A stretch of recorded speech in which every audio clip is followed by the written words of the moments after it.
Aqui hoje é um ideal de Cristo que se chama o corpo de Cristo. Ser igreja é entender que somos corpo, e entender que cada um de nós é um membro desse corpo, e nós estamos aqui vivendo esse propósito, sentindo no nosso íntimo, no nosso coração, nos nossos sentimentos, mas também no nosso espírito, a importância de sermos igreja num tempo de pandemia, num tempo de isolamento social, num tempo de distanciamento entre as pessoas. Nós estamos fazendo força, na medida do possível, para quebrarmos esse distanciamento, para, na medida do possível, estarmos vivendo em unidade, em comunhão, e juntos possamos assim louvar o Senhor e dizer à sociedade que as portas da sua igreja estão abertas para servir. Então nós que estamos aqui temos uma missão: ser uma igreja que serve, ser uma igreja que faz a diferença, ser uma igreja que impacta o mundo. E eu fico pensando, irmãos, que a palavra de Deus, ela chega a todos os corações, de alguma maneira, por alguém que Deus levanta. E eu estava vendo alguns dias atrás a morte daquele MC Kevin, né? Um jovem de 20, não sei se 23 anos, 23, muito bem. E eu vi na matéria lá que estava sendo divulgada, que era uma matéria gospel, que aquele menino Yudi, né, ele chegou a evangelizar um rapaz, chegou a falar de Jesus, chegou a fazer culto, né, mas cabe a cada um, não está só na atitude de quem leva a palavra, está na atitude de quem recebe a palavra de Deus que é ministrada. Então, por tudo que aconteceu, a gente entende que Deus deu uma chance, que Deus foi ao encontro, que Deus falou ao coração daquele jovem, mas ele não deu muita importância. Então, a todo instante nós temos a oportunidade de ouvir algo de Deus que vai nos guardar, que vai nos proteger, que vai nos livrar, que vai nos edificar. Só que cabe a cada um de nós entender como que nós vamos levar, ou como que nós vamos considerar o que nós estamos recebendo, qual o nível de seriedade que nós vamos colocar em cima daquilo que Deus está trazendo ao nosso coração. Ele infelizmente morreu jovem, né? Envolvido com situações vergonhosas até, né? Que haviam relacionadas a droga, relacionadas a sexo ilícito e tudo mais. Então eu vejo assim, irmãos, o pecado ele leva o ser humano à morte, mas Jesus veio para nos dar vida, e vida com abundância. Então é isso que nós devemos buscar, entender, crer e viver. Nessa noite eu quero pensar com os irmãos, lá no livro de Atos. Gostaria que você abrisse a sua Bíblia, lá no livro dos Atos dos Apóstolos,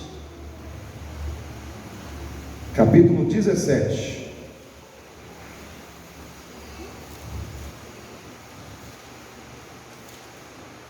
Atos dos Apóstolos,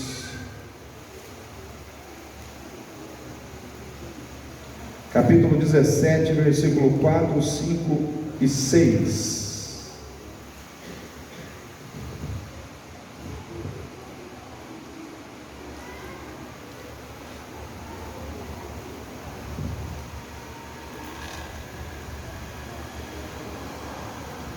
Atos capítulo 17, versículo 4, 5 e 6.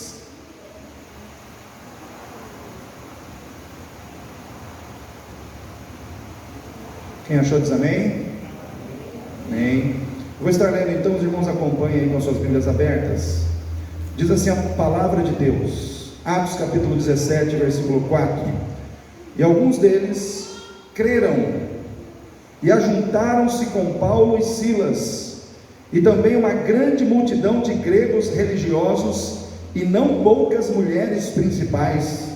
Mas os judeus desobedientes, movidos de inveja, tomaram consigo alguns homens perversos dentre os vadios, e ajuntando o povo, alvoroçaram a cidade, e assaltando a casa de Jason, procuravam trazê-los para junto do povo, e não os achando, trouxeram a Jason e alguns irmãos à presença dos magistrados da cidade, clamando: Estes que têm alvoroçado o mundo chegaram também aqui. Estes que têm alvoroçado o mundo chegaram também aqui. Igreja, eu quero pegar essa última parte. Estes que têm alvoroçado o mundo chegaram também aqui. Irmãos, o Evangelho, quando ele começou a ser proclamado, o Evangelho, quando ele começou a ser pregado pelos discípulos do Senhor Jesus, eles começaram a fazer um reboliço santo, irmãos, por onde eles passavam. E a notícia de que havia uma nova mensagem, havia uma nova proposta de fé, ela começou a ecoar, irmãos, nas cidades, nas nações, nas províncias que haviam naquela época. E quando Paulo e Silas chegaram ali na sua segunda viagem missionária, e aqui, irmãos, não tem como nós não falarmos de missões, de evangelismo, porque o livro de Atos dos Apóstolos, nós podemos, eu posso dizer com toda segurança que é um compêndio evangelístico e missionário. Aqui, irmãos, tudo que trata o livro de Atos fala da divulgação, da proclamação do Evangelho, de como o Evangelho cresceu, de como a igreja se desenvolveu, né? E aqui, irmãos, nesse texto que eu acabei de ler, fala da segunda viagem missionária de Paulo. Ele e Silas passaram ali no capítulo 16 por Filipos, pregaram o Evangelho a Lídia, uma mulher que bastante assim conhecida na cidade de Filipos. Ela se converteu. Depois Paulo e Silas encontraram na rua uma jovem que era possuída de um espírito de adivinhação, e aquele espírito de adivinhação começou a importunar a Paulo e Silas, de modo que Paulo, tomado pelo Espírito Santo, levantou a mão e disse: em nome de Jesus, eu te ordeno que saias dela. E aquele espírito de adivinhação saiu daquela mulher. Mas em função disso, vamos dizer assim, os homens que ganhavam, que lucravam em cima da adivinhação que aquela mulher fazia, eles se levantaram contra Paulo e contra Silas. E aí então eles levaram Paulo e Silas aos magistrados. Eles foram presos, eles foram açoitados com varas, eles foram levados para a prisão, foram encarcerados, amarraram os pés de Paulo e Silas no tronco. E para mim esse episódio é tremendo, né? Esse episódio bíblico de Atos 16, do 16 em diante, que fala que Paulo e Silas, mesmo presos, mesmo passando por situação de dor, de sofrimento, mesmo encarcerados, mesmo aprisionados, sem comer, sem beber, com sede, com fome, machucados, eles louvavam a Deus e oravam ao Senhor, cantando hinos, cânticos de louvor a Deus. Ou seja, apesar de toda a dor, ao invés de reclamação, ao invés de murmuração, porque é comum ao ser humano reclamar quando está passando por uma dificuldade, é comum ao ser humano reclamar quando está passando por situação de sofrimento, principalmente quando o sofrimento é algo que ele entende que ele não merece passar. Mas naquele momento não teve reclamação, não teve murmuração, teve louvor e adoração ao Senhor. E diz a palavra de Deus, irmãos, que em função daquele louvor, daquela adoração, daquelas orações, Deus desceu naquele lugar, moveu os alicerces do cárcere, libertou ali, abriu as prisões de todos, quebrou as correntes. E no momento em que os presos iam fugir e o carcereiro ia tirar a sua vida, porque ele seria morto, obviamente, por ter deixado os presos fugirem, ele simplesmente estava antecipando uma situação. Mas Paulo brada, não deixa ninguém fugir, e naquele momento Paulo diz: não tire a sua vida. E Paulo, naquele momento, irmãos, mostra o que é o poder do Evangelho, o que o Evangelho é capaz de fazer na vida de alguém que recebe o Evangelho de Jesus, que recebe o Evangelho de Cristo. Irmãos, algo tremendo aconteceu ali, algo inesperado aconteceu ali. Pela lógica humana, todo mundo tinha que ter fugido, todo mundo tinha que ter ido embora, mas Paulo, ele olha para aquela vida, a vida de um inimigo, e diz: essa vida é preciosa para Deus.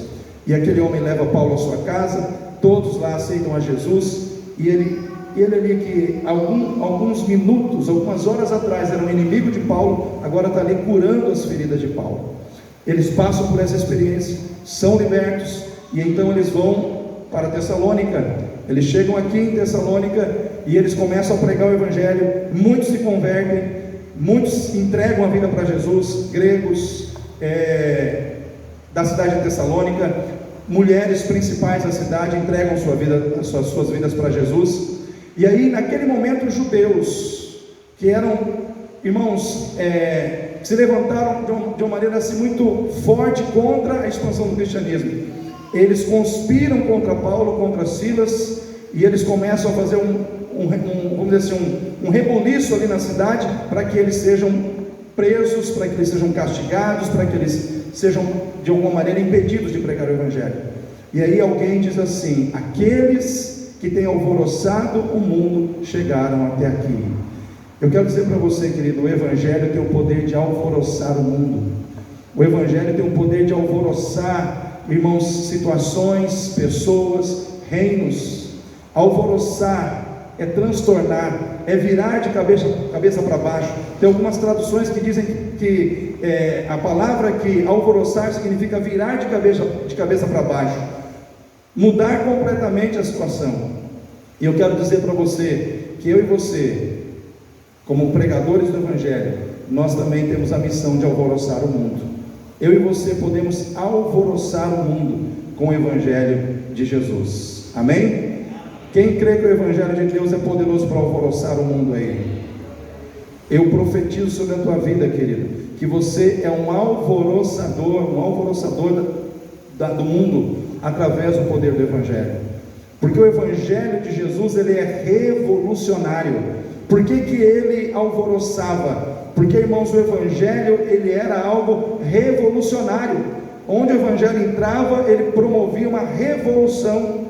E aí nós trazemos aqui uma outra palavra, revolução, que significa revolucionar. Revolucionar, se você vai no dicionário, você vai encontrar alguns significados, como imprimir uma profunda mudança, transformar profundamente. E também existe um outro significado sobre revolução, que é se opor a um governo, se opor a um reino, fazer uma revolução contra algo que é contrário àquilo que você crê, né? Então tudo isso é revolução, transformar, imprimir mudanças profundas, se opor contra.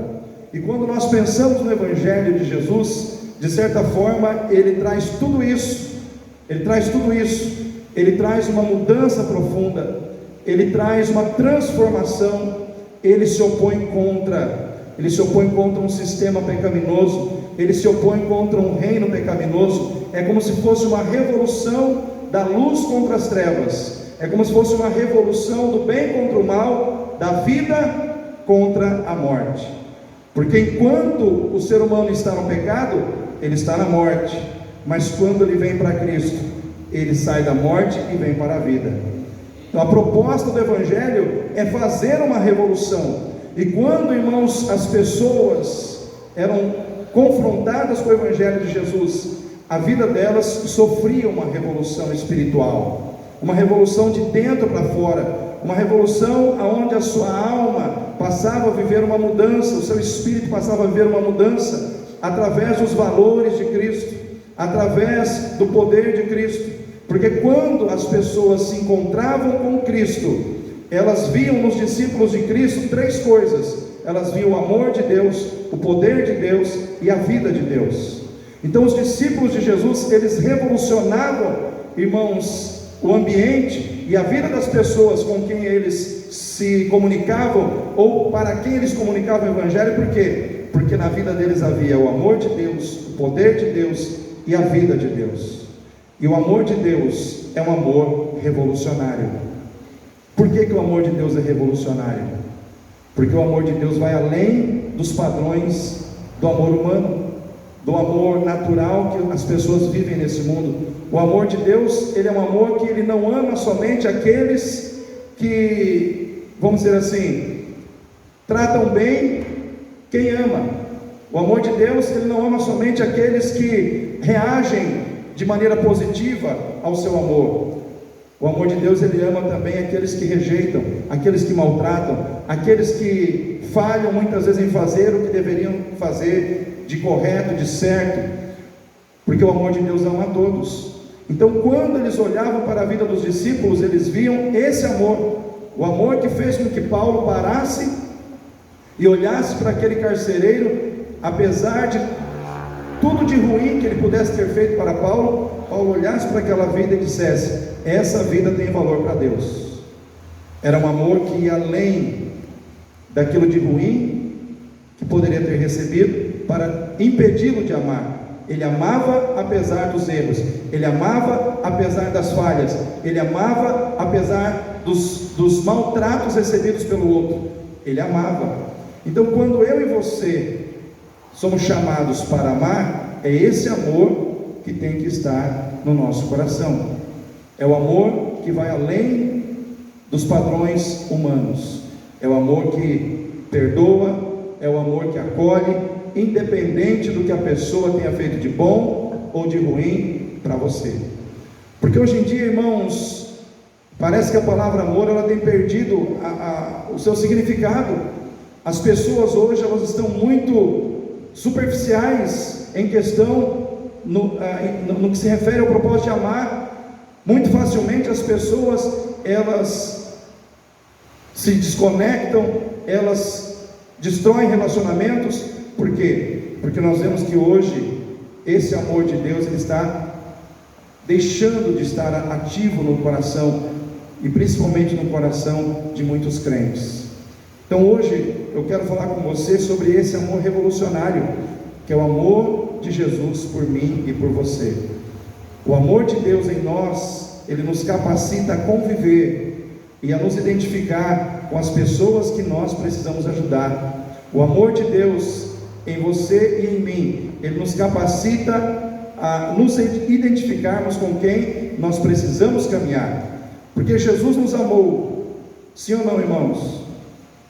Jesus nos amou? E o que ele fez? Ele se tornou um de nós, ou seja, ele se identificou conosco, ele se identificou conosco na nossa humanidade, ele veio até nós, ele rompeu as distâncias, as barreiras, e ele veio até nós, e ele se tornou um de nós, ele se identificou conosco, na nossa fragilidade humana, ele se colocou como um de nós, ele disse: eu sou Deus, mas que me fiz como um de vocês, porque eu amo a vida de vocês, me tornei um com vocês, para que eu possa levá-los à salvação. E quando eu penso nisso, irmãos, eu me lembro de um missionário que me chama muito a atenção, um missionário chamado Hudson Taylor. Quem já ouviu falar de Hudson Taylor? Levanta a mão, quem já ouviu falar de Hudson Taylor? Lucas nunca ouviu? Hudson Taylor, irmãos, foi um missionário inglês. Em 1863, Deus colocou um amor muito grande no coração dele pelos chineses. Ele deixou tudo para trás e foi para a China evangelizar os chineses. E chegando lá, depois de 5 anos trabalhando já, pregando o evangelho, aprendendo a língua do povo, ele casou com uma missionária chamada Mary Dye, e com essa missionária ele teve 8 filhos. 8 filhos. E ali, irmãos, ele começou a se vestir como um chinês. Ele começou, irmãos, a usar o cabelo como um cabelo, vamos dizer assim, o corte, o penteado que os chineses usavam na época era raspar aqui e usar um rabinho aqui atrás.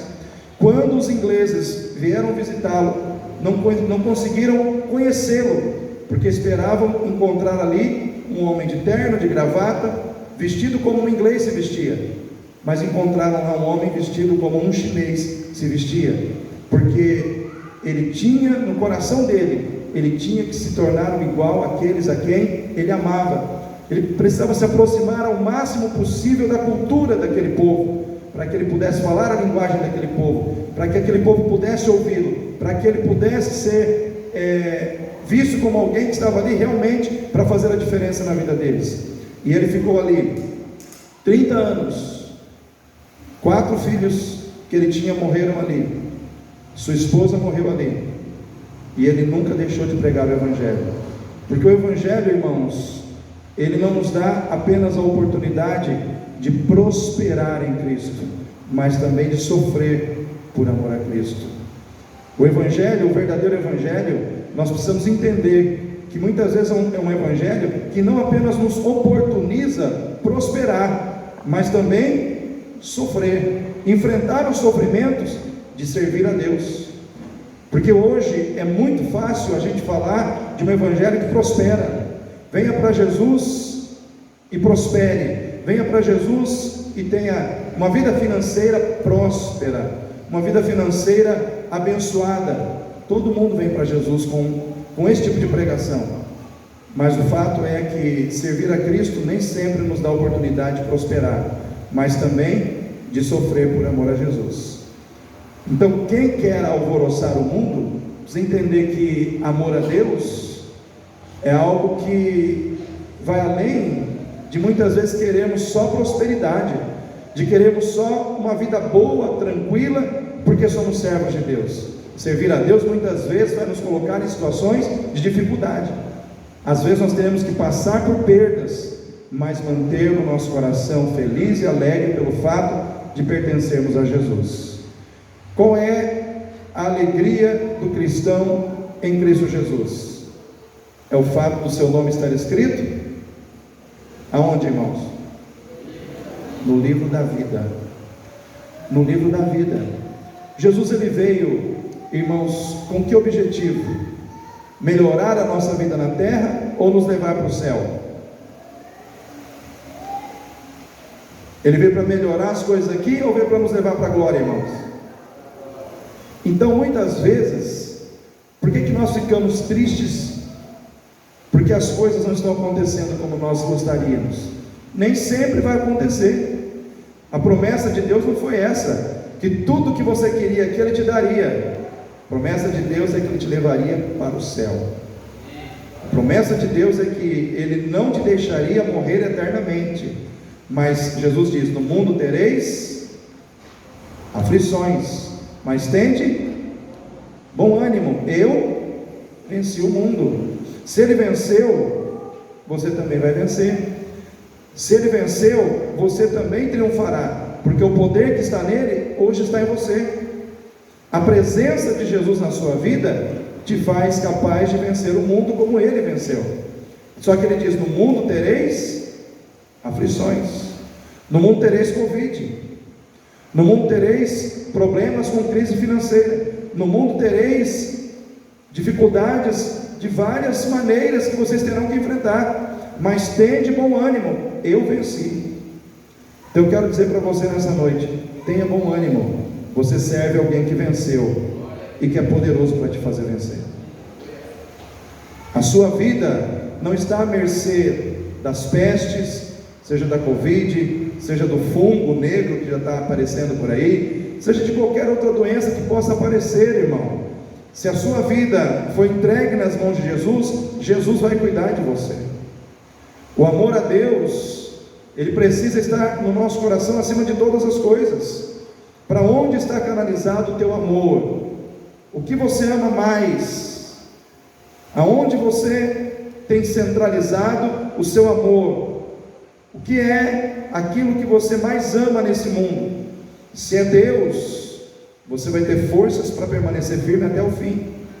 Se não é Deus, se é alguma coisa que você tem colocado na sua vida, que você tem amado, aquilo quando acabar na sua vida, você vai acabar junto. Se você ama o dinheiro, o teu dinheiro acaba, você acaba junto com o teu dinheiro. Então não ame aquilo que acaba, ame aquilo que permanece para sempre. Ame a Deus, ame ao Senhor Jesus. Irmão, sofrer por amor ao Evangelho era algo rotineiro na vida dos cristãos da igreja de Atos. Eles sofriam perseguições, eles sofriam, irmãos, com as pessoas que muitas vezes queriam apedrejá-los, surrá-los, açoitá-los, mas eles não fugiam do propósito de servir a Deus. Hoje a gente não sofre, irmãos, nós não estamos sofrendo. Pandemia, irmãos, pandemia é uma situação que a gente está conseguindo controlar, mas naquela época era sofrimento constante por pregar o Evangelho. As pessoas eram presas constantemente, elas eram surradas constantemente, elas eram perseguidas constantemente, a ameaça de morte era todos os dias, mas eles não deixavam de pregar o Evangelho. Se você quer revolucionar o mundo como eles, vá ao encontro das pessoas levando o amor de Deus, o poder de Deus e a vida de Deus, porque essas três coisas estão em você. Existe amor de Deus em você, amém? Existe poder de Deus em você, e existe vida de Deus em você. Você tem a vida de Deus, você tem o poder de Deus, você tem o amor de Deus. Então, por onde você passar, você pode promover mudanças, transformações na vida das pessoas. Eu me lembro de um missionário, e o testemunho desse missionário me impactou muito, porque me fez com que eu me sentisse, irmãos, uma pessoa até, como que eu vou dizer assim, fria na fé, diante do testemunho desse missionário. É um testemunho que está na internet, você pode procurar lá, sobre o pastor Tadessa Assai. Quem conta esse testemunho é um outro missionário chamado Ace Stanford. O Ace Stanford é um missionário norte-americano, e ele foi à Etiópia por 17 anos ajudar o povo ali etíope, na época em que a Etiópia era governada pelo regime comunista. E esse missionário ele ia lá para ajudar os irmãos etíopes que haviam se convertido ao Evangelho na adoração, no culto, mas e onde esses irmãos se reuniam? Nas cavernas, nos cemitérios, na floresta, porque eles eram duramente perseguidos pela polícia, né, do local. E esse missionário norte-americano, ele conta que o que impactou a vida dele foi a vida de um missionário etíope chamado Tadessa Assai. E esse missionário, ele tinha, irmãos, vamos dizer assim, no ministério dele, ele tinha uma particularidade: ele gostava de pregar em funerais. Tinha um funeral, estava lá o pastor Tadessa pregando. Morria alguém, lá ia ele pregar naquele funeral. E a polícia sabia, então a polícia chegava, prendia ele, surrava ele, batia nele, soltava, ele solto, ele ia atrás de outro funeral para pregar.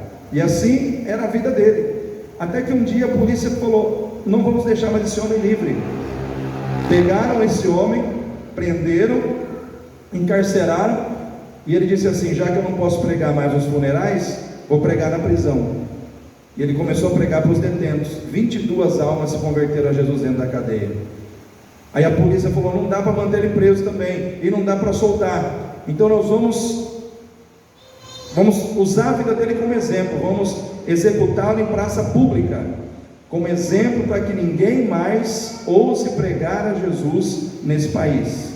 E aí levaram ele em praça pública, anunciaram que ele seria executado ali, e queriam eletrocutá-lo, mas não tinham lá cadeira elétrica. Colocaram ele debaixo de uma árvore, puxaram fios de alta tensão da rede, enrolaram aqueles fios na árvore, enrolaram os braços dele nos fios e deram 1 minuto para ele orar, antes do rapaz lá puxar a chave e ele morrer eletrocutado.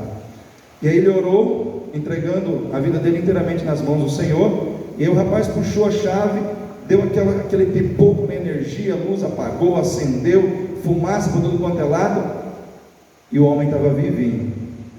A corrente elétrica não chegou nele.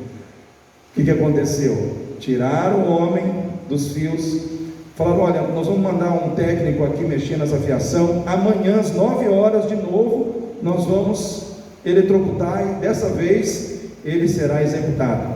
Levaram o homem para a prisão, ele foi para a prisão, pregou o evangelho lá, e aí esperou o dia seguinte, mesma coisa, amarraram os fios, enrolaram o homem, puxaram energia, fumaça e tudo mais, e o homem vivinho da Silva. O que eles fizeram? Soltaram, falaram: vai embora que a gente não quer saber de você aqui. E ele pegou e foi embora. E o pastor, esse norte-americano, estava no local, foi atrás dele, falou: pastor Tadessa, o que o senhor vai fazer? Agora o senhor quase acabou, quase que mataram o senhor quase foi executado em praça pública. Ele falou: vou procurar um funeral para me pregar. Olha só, saiu dali e já queria pregar num funeral. E aí o pastor norte-americano disse para ele assim: nós temos milhões de norte-americanos que estão orando por vocês aqui, e orando pela vida do senhor aqui na Etiópia. E ele falou assim: mas nós também estamos orando por vocês. E eu acredito que talvez vocês estejam mais precisando de oração do que nós. Aí o outro missionário falou: mas pastor, por que o senhor diz que nós lá na América estamos precisando mais de oração, se é vocês que estão sendo perseguidos aqui, estão correndo o risco de morrer todos os dias aqui? Ele falou: pois é, por causa disso mesmo. Nós aqui, cristãos, na Etiópia, nenhum de nós acorda pela manhã sem pensar que hoje pode ser o nosso último dia de vida. Então todos nós passamos o nosso dia em oração. Não importa se nós estamos trabalhando, nós passamos o nosso dia na presença de Deus, orando, buscando a Deus, o dia inteiro em oração. Mas eu fiquei sabendo que lá na América tem crente que não tira nem 15 minutos para falar com Deus durante o dia. É verdade? Aí o missionário falou: é verdade.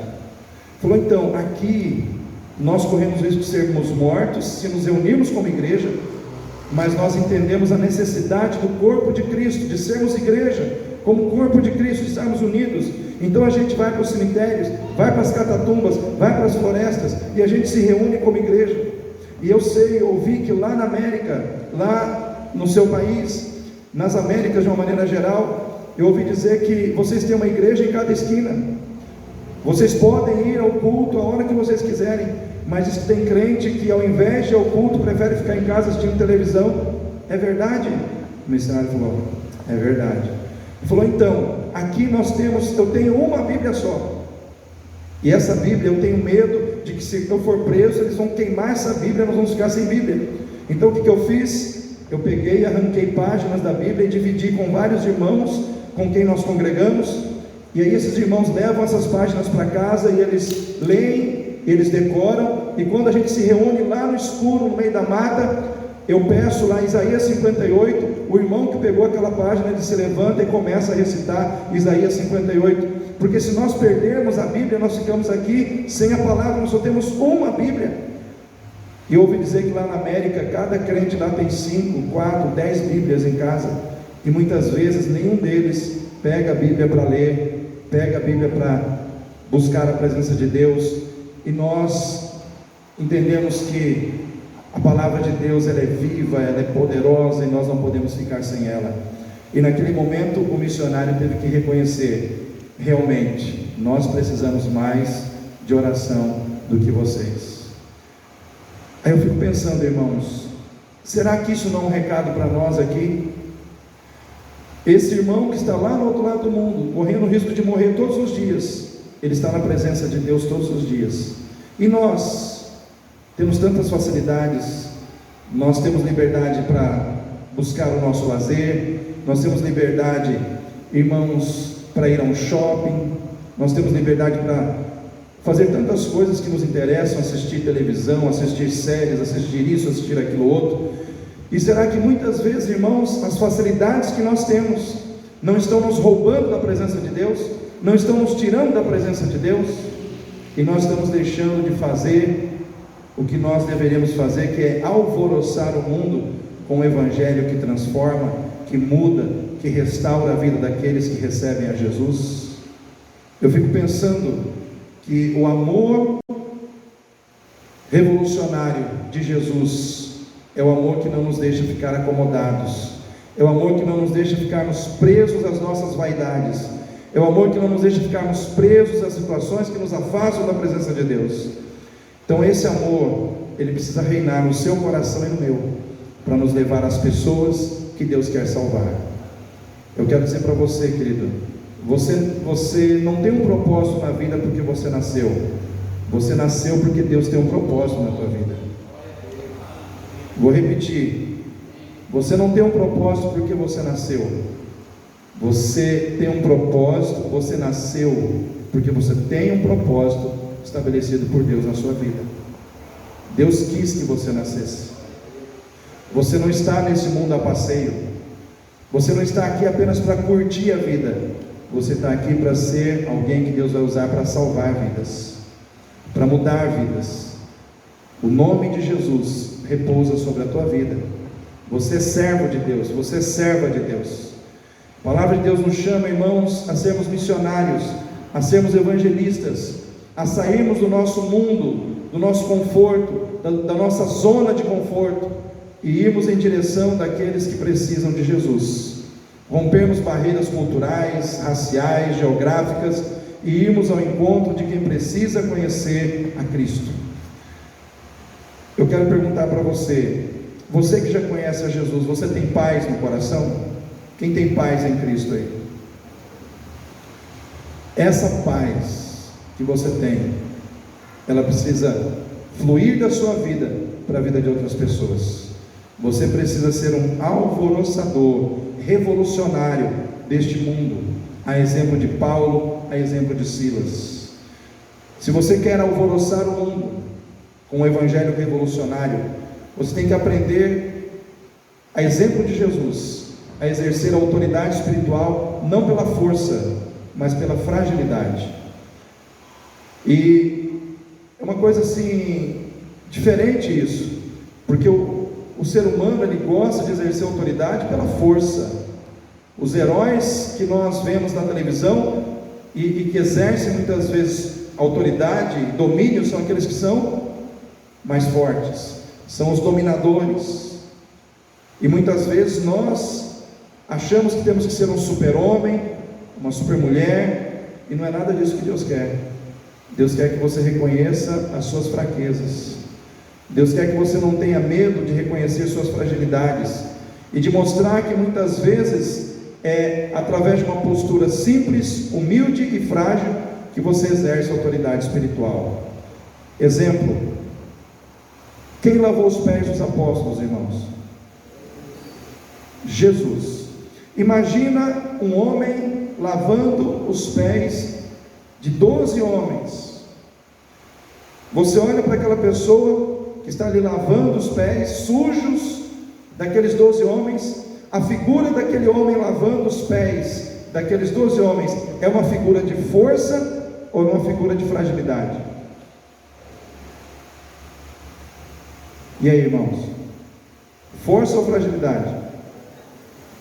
Aparentemente uma figura de fragilidade, de um servo, de um serviçal, de alguém pequeno, de alguém que está fazendo algo, vamos dizer assim, vergonhoso até. Lavar os pés dos apóstolos, parece que é uma coisa vergonhosa, parece que é uma coisa sem valor, parece que é uma coisa de alguém que não tem autoridade alguma. É aí que nós nos enganamos, porque muitas vezes a autoridade de Deus está em fazer aquilo que é simples. Às vezes a autoridade de Deus está em fazer aquilo que ninguém valoriza. Às vezes a autoridade de Deus na nossa vida está em fazer aquilo que aparentemente nos humilha, ao invés de nos engrandecer. Pedro disse para Jesus: Senhor, o Senhor não vai lavar os meus pés. Pedro mesmo olhou para aquilo e falou: não, é vergonhoso demais, o Senhor vai lavar os meus pés? Eu que tenho que lavar os pés do Senhor. E Jesus disse: se eu não lavar os seus pés, você não tem parte comigo.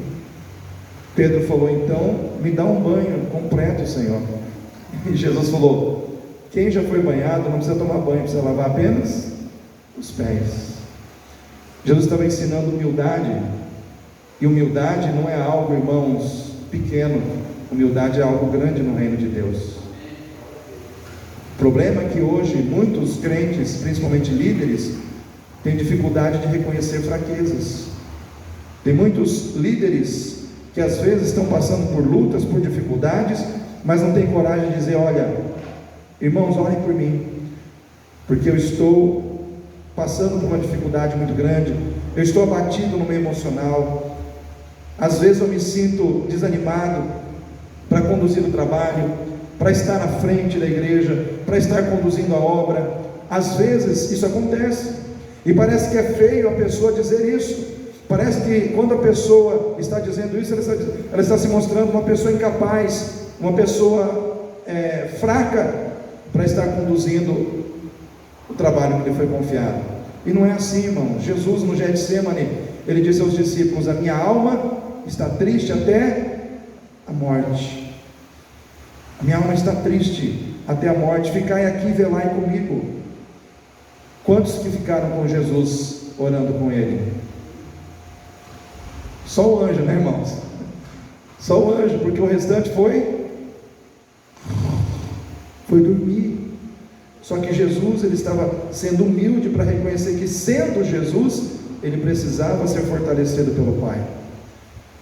Quantos de nós, muitas vezes, achamos que temos que ser que temos que mostrar para todo mundo que nós somos imbatíveis, intocáveis, nada nos atinge. Irmãos, às vezes nós somos atingidos, às vezes nós enfraquecemos, às vezes nós desanimamos, e nós temos que ter a humildade de dizer: eu sou uma pessoa que às vezes desanimo, eu sou uma pessoa que às vezes quero chutar o balde, eu sou uma pessoa que às vezes quero desistir, mas eu não desisto porque Deus me fortalece.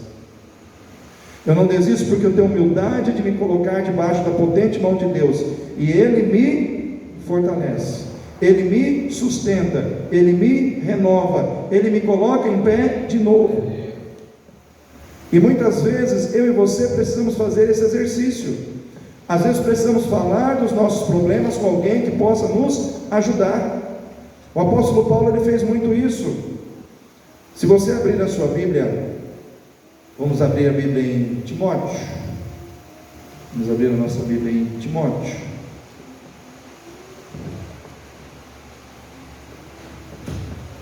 Segunda epístola de Paulo a Timóteo, capítulo 4, versículo 9.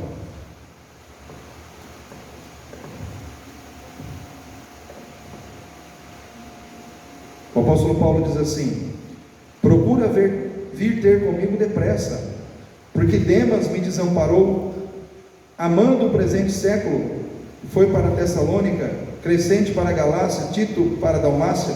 Só Lucas está comigo. Toma Marcos, traze-o contigo, porque me é muito útil para o ministério. Também enviei Tíquico a Éfeso. Quando vieres, traze a capa que deixei em Troade, em casa de Carpo, os livros e principalmente os pergaminhos. Alexandre, o latoeiro, causou-me muitos males. O Senhor lhe pague segundo as suas obras. Tu guarda-te também dele, porque resistiu muito às nossas palavras.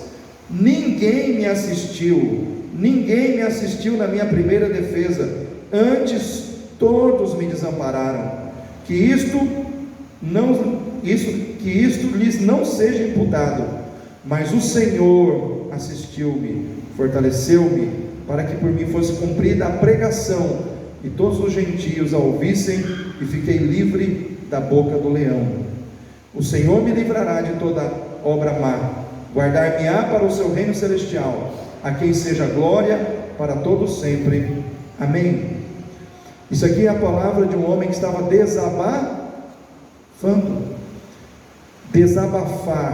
colocar para fora, falar que muitas vezes estamos sentindo algo que nos causou uma tristeza, um desânimo.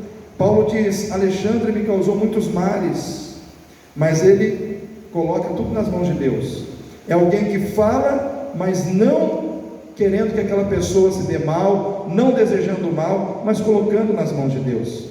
Mas ele fala do que ele sente, ele abre o seu coração, ele mostra que ele não é um super Paulo, ele é um homem que sente, ele é um homem que é ferido, ele é um homem que sente falta de ser ajudado, ele pede ajuda, ele reconhece suas fraquezas, e muitas vezes nós precisamos fazer o mesmo. Como homens e como mulheres de Deus, precisamos reconhecer que às vezes nós precisamos ser ajudados. Nós não somos super crentes, irmãos, só quem é super é Jesus. Nós somos servos, e como servos precisamos da sustentação que vem do Senhor.